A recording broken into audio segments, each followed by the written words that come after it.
안녕하십니까. 6월 26일 토요일 말씀 묵상 함께 시작하겠습니다. 다시 주말이 오고 또한 하나님을 예배할 날을 또 하루 남기고 있습니다. 주님께서 하루하루 우리 귀한 성도님들의 삶 가운데 개입하시고 지켜주시고 보호하시고 참 지혜를 주셔서 어느 길을 선택해야 할지를 알려주시기를 기도합니다. 오늘 본문은 예레미야 21장 11절에서부터 14절 짤막합니다. 본문이 짧아서 긴 시간 묵상을 할 것 같지는 않습니다만은 이걸 통해서 우리의 인생이라는 것이 어떤 것이며 어려움 당했을 때에 우리가 무엇을 바라봐야 될 것인가를 생각해 보는 시간을 가졌으면 좋겠습니다. 오늘 본문 짤막하지만 좀 집중해서 한번 읽어보도록 하겠습니다. 그럼 말씀 보겠습니다.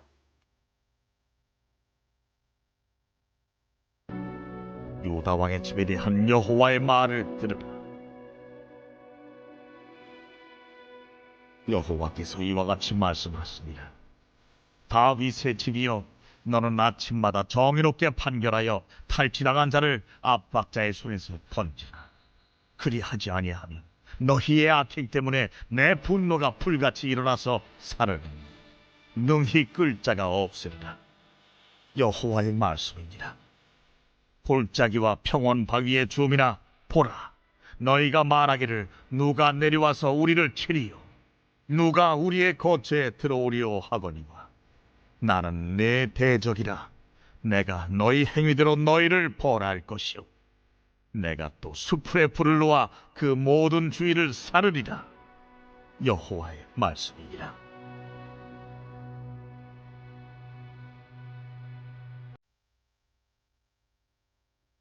네, 말씀이 많이 짧죠? 짤막합니다.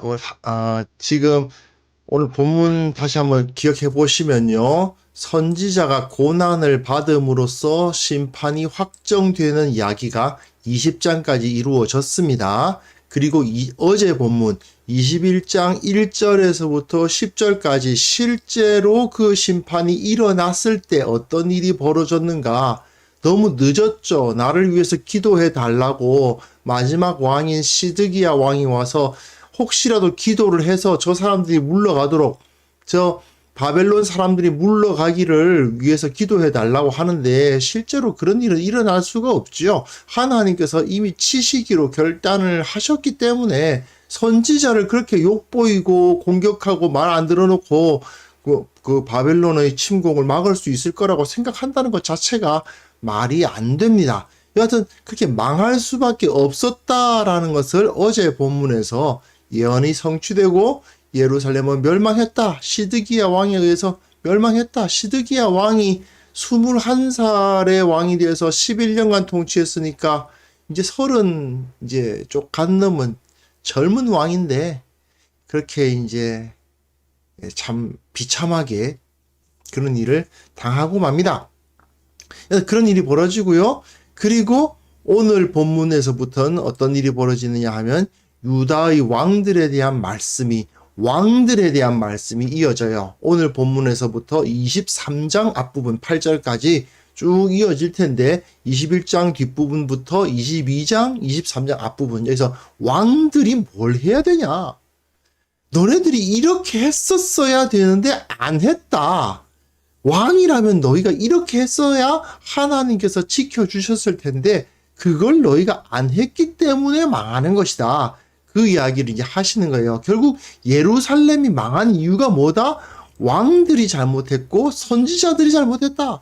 정치적 지도자들이 잘못했고 종교적 지도자들이 잘못했는데 정치적 지도자들이 뭘 해야 되느냐 하는 이야기가 오늘 본문에서 나오기 시작합니다. 그런데 왕으로 세워진 사람에게 주어진 사명을 설명하는 한 가지 단어를 선택하라. 그러면 의입니다. 의. 공의라고 해도 좋고 뭐 정의라고 해도 좋습니다. 의로움. 이 의로움이라는 것이 바로 왕에게 요구되는 것이었습니다. 자, 오늘 보면 짧으니까 금방 길게 묵상할 것은 없습니다만은 유다 왕의 집에 대한 여호와의 말을 들으라. 여호와께서 이와 같이 말씀하시니라. 다윗의 집이여, 너는 아침마다 정의롭게 판결하며 탈취당한 자를 압박자의 손에서 건지라. 이게 왕의 일이라는 거죠.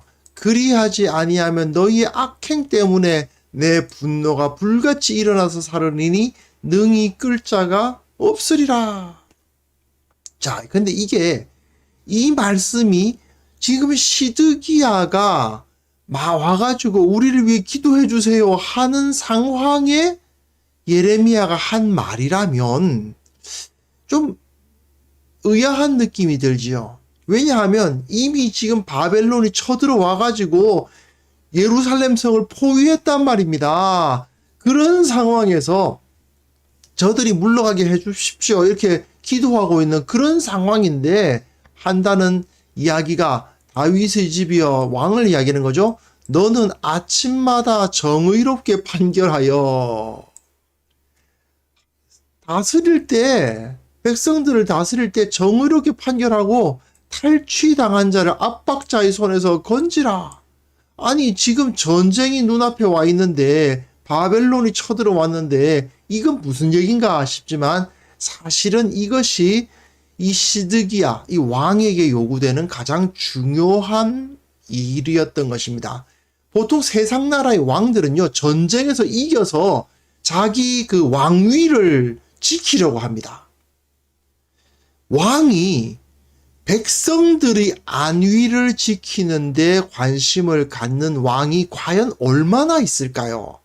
실제로는 자기의 왕위를 지키기 위해서 백성들에게 잘해주지 백성들 중에서 고통당하는 자, 억울한 자가 없게 하는 역할에 주목하지는 않는 경우가 많습니다. 그러다 보니까 왕위를 지킬 때는 약한 자들에게 잘해주는 것보다는 강자들에게 잘해주는 게 훨씬 낫거든요. 이 왕이 귀족들과의 관계가 좋아야지 저 평민들한테 아무리 인기 좋아봤자 그렇게 큰 도움이 되지 않습니다. 왜냐하면 사실상 평민들은 금방 배신해요. 그 귀족들이 평민들을 막 움직이는 힘과 왕이 평민들을 움직이는 힘은 다릅니다. 왕은 너무 높은 데 있어요. 그 평민들에게 보기에 비해서. 그러니까 평민들이 왕을 막 좋아하는 듯 하다가도 자기가 이제 좀 불리하다 싶으면은 다른 귀족들이, 가까운 귀족들이 이렇게 야야 우리 왕이 이렇다 이야기하면 그쪽에 끌려가 버려요. 그렇기 때문에 왕은 당연히 강자들의 손을 들어주게 되어 있습니다. 그런데 탈취당한 자를 압박자의 손에서 건지는 일을 왕이 하라. 하나님께서 왕에게 요구하시는 바가 무엇입니까? 네 나라에서 억울한 사람이 없도록 해. 네 나라에서 너희 백성들이 억울한 자가 없도록, 참으로 탈취당하는 자가 없도록 해라. 그렇게 했을 때에 네가 너의 자리를 지킬 수 있다 이거죠. 그래야지 아니하면 너희의 악행 때문에 내 분노가 불같이 일어나서 사르리니 능히 끌 자가 없으리라. 그렇습니다. 예루살렘 성이 왜 망했고 왜 불탔느냐? 그 왕은 온전히 정의를 그 땅에서 실현하고 강한 자들의 편에 서는 것이 아니라 약한 자들의 편에 서고 누가 억울한가를 살펴서 약한 자들이 억울한 일을 당하지 않도록 하는 것, 그것이 왕의 업무였고 그 일을 감당해야만 그 왕은 존재 가치가 있는 거였어요. 그런데 시드기야가 존재 가치가 없게 된 겁니다. 왜 그렇습니까? 지가 살 길만 찾았거든요. 왕이 지 살 길만 찾아가고 있지 백성들이 얼마나 어려운가, 백성들은 잘 살고 있는가, 그들에게 필요한 것은 무엇인가, 혹시 그들 가운데 억울한 일을 당하는 사람들은 없는가, 이런 걸 따지질 않는 겁니다. 그리고 지금 현재 상황에서 바벨론이 쳐들어와서 이 예루살렘을 포위한 상황에서 왕이라면 무엇을 선택해야 되겠어요? 사실은 빨리 항복하는 것을 선택하는 게 맞는 겁니다. 왜 그렇습니까? 자기는 굴욕을 당하고 자기는 모독을 당하고 자기는 뭐 어쩌면 생명이 위험할 수도 있어요. 이제 전쟁에서 지면 왕이 죽을 경우가 있죠. 왕이 죽임을 당하는 경우가 참 많죠. 하지만 이 전쟁을 계속 끌어가봤자 자기 백성들은 죽는단 말입니다. 그렇다면 시드기야가 정말 진정한 왕이라면 빨리 항복을 했었어야 됐습니다. 사실 그것이 예레미야가 가르치는 바였어요. 바벨론에게 대항하지 말고 바벨론에게 어떻게든 이런 굴욕 당하는 것도 다 하나님께서 우리를 벌하시는 거니까 우리가 지금까지 하나님을 제대로 섬기지 않았고 우상을 숭배했기 때문에 하나님이 우리를 치시는 건데 이 벌을 받아야 된다. 그냥 그 앞에서 굴복하고 굴욕을 당하고 그냥 이 어려운 시간을 참아라. 그렇게 했을 때 하나님께서 언젠가 다시 일어날 길을 허락해 주실 것이다 라고 예레미야가 계속 이야기를 하는데 안 들었습니다. 내가 왕인데 이런 거죠. 나도 한번 폼나게 한번 왕노릇 해보고 싶어. 이래가지고 결국은 망한 거 아닙니까?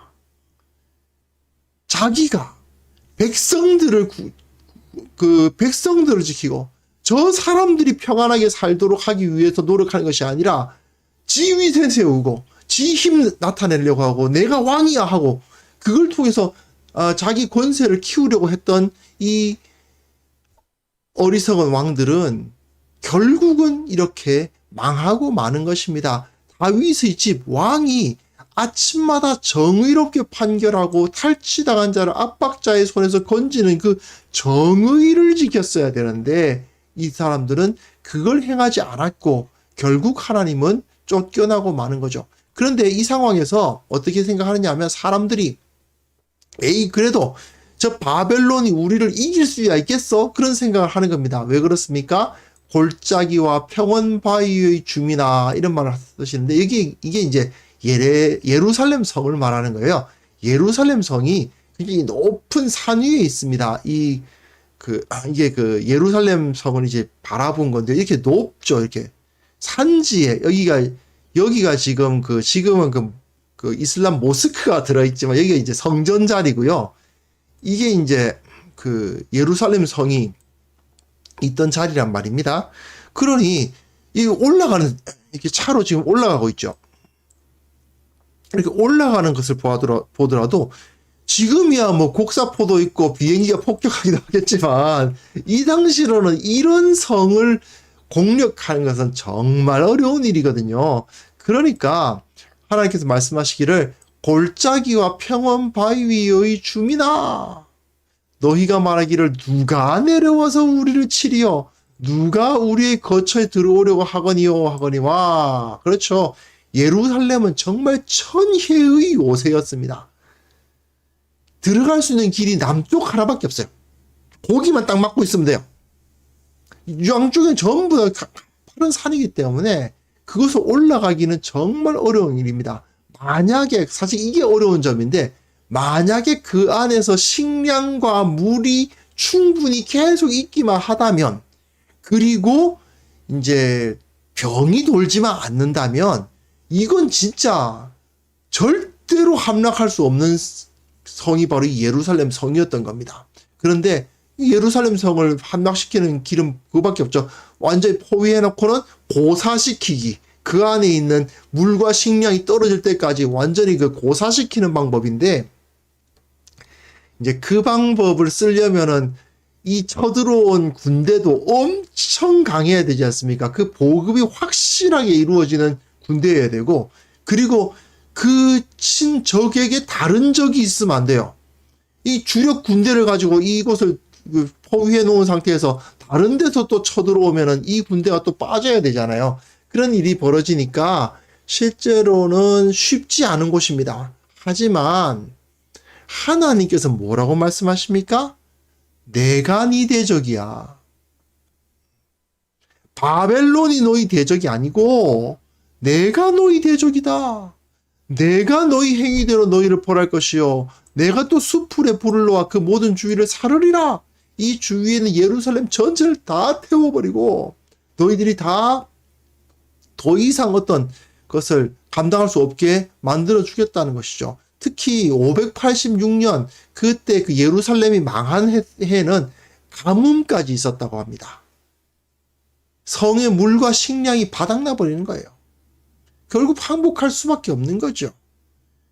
예루살렘이 안전할 수 있었던 이유는 그 높은 위치 때문도 아니고 성벽 때문도 아닙니다.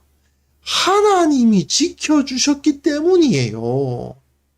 하나님이 지켜주셨으니까 예루살렘이 요새가 되는 거지, 하나님이 대적이 되시는데 아무리 성벽이 튼튼하고 아무리 가파른 꼭대기 위에 있어도 아무리 인간이 능력이 있고 싸움을 잘하고 재산이 많고 환경이 좋아도 하나님이 지켜주시지 않으면 인간의 능력은 아무것도 아닌 겁니다. 이게 바로 이제 가장 중요한 메시지죠. 이 왕이 내가 왕이야 하고는 이만하면 우리 국력 있어, 이만하면 군사도 좋아, 이만하면 방어력은 충분해. 천만의 말씀이죠. 하나님을 얼마나 의뢰하고 하나님 앞에 온전하게 바로 서느냐 안 서느냐에 의해서 그 나라의 국력이 달려있고 그 나라의 안전이 달려있는 겁니다. 이걸 우리는 깨달아야 됩니다. 결국 시드기야가 그 왕위를 유지하기 위해서는 하나님 나라에 속한 자가 자기가 지금 누리고 있는 그것들을 얻기 위해, 계속 유지하기 위해서는 사명을 감당해야 됩니다. 사명. 왕은 왕으로서의 사명을 감당해야 돼요. 그리고 선지자는 선지자로서의 사명을 감당해야 되는 겁니다. 그렇게 했을 때에 하나님께서 지켜주시는 거죠. 자기 눈으로 볼 때, 이만하면 괜찮아 싶을지 몰라도요, 자기가 지금 자기 사명을 제대로 감당하지 못하면요, 하나님께서는 버리시는 겁니다. 하나님께서 이스라엘과 유다의 왕들에게 요구하신 바가 무엇입니까? 그 가운데 정의를 세우라는 거 아닙니까? 그 사명을 감당하라는 거 아닙니까? 근데 그들이 그 사명을 감당하지 않고 하나님의 백성들을 지키지 않으니까 어떤 일이 벌어져요? 하나님께서 그 왕을 버리시는 거예요. 마찬가지입니다. 우리가 지금 하나님의 보호하심과 인도하심을 얻을 수 있는 이유는 무엇입니까? 하나님께서 우리에게 맡겨주신 그 사명을 감당하기 때문이에요. 예수님처럼 살라고, 너희 주위에서 예수님이 어떤 분인지를 너희의 삶을 통해서 예수 믿는 저 사람을 보니 예수라는 분은 이런 사람이었겠구나. 예수라는 사람이 이렇게 가르쳤구나. 예수를 믿으면 저렇게 복을 받는구나. 예수를 믿으면 저렇게 사람이 정말 존경할 만한 사람이 되는구나. 이런 삶을 살라고 하는 것이 우리에게 주어진 사명입니다. 그런데 그 사명을 다 감당하지 못하고, 저렇게 살면서도 저 사람이 예수 믿는다 하더라. 나 저렇게 될까봐 나 예수 안 믿을란다. 이런 소리를 듣는 사람들이 이 세상 가운데서 하나님의 보호하심을 받을 수가 있겠습니까? 그게 안 되는 거예요. 정말 예수를 믿으면 저렇게 된다. 예수를 믿으면 저렇게 존경스러운 사람이 된다. 예수를 믿으면 저렇게 의미 있는 삶을 살게 된다 하는 본이 돼야 되잖아요. 그게 바로 세상의 소금과 빛으로서의 삶 아닙니까? 그렇게 살아갈 때에 하나님께서는 모든 것을 채워주시고 모든 쓸 것을 공급해 주시고 안전하게 지켜주시고 건강을 제공해 주시는 거죠. 왜 그렇습니까? 하나님의 영광을 계속 잘 나타내라고. 근데 내가 하나님 나라에 쓸모 있는 존재가 아닌데 어떻게 하나님의 보호하심을 얻을 수 있겠습니까? 하나님께서 보시기에 쓸모가 없어요. 그럼 찍어서 내버려야죠. 바로 이 시드기야가, 이 예루살렘 성의 거민들이 그런 일을 당한 거 아닙니까?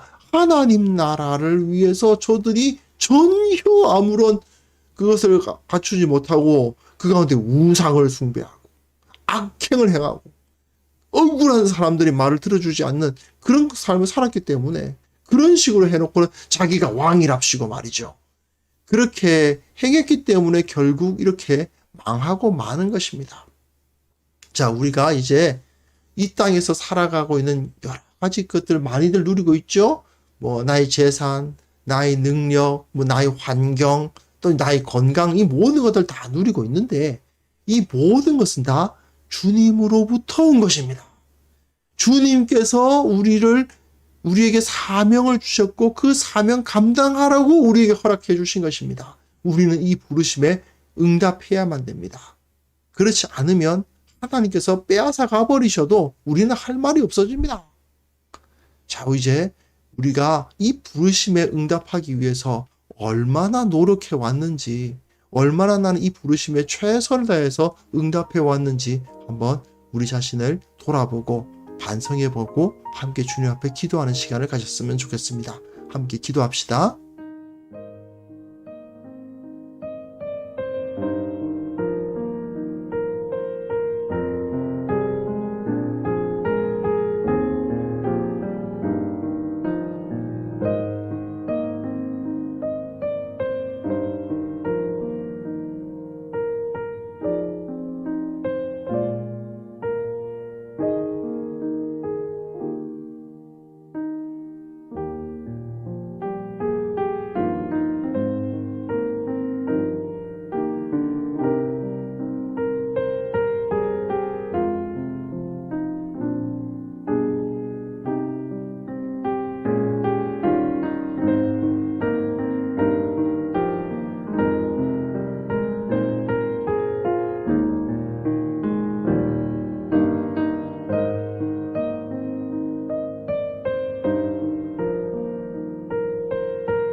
하나님 아버지, 나를 이 땅에 세우신 이유가 무엇인지 기억하며 사는 자가 되게 하여 주옵소서.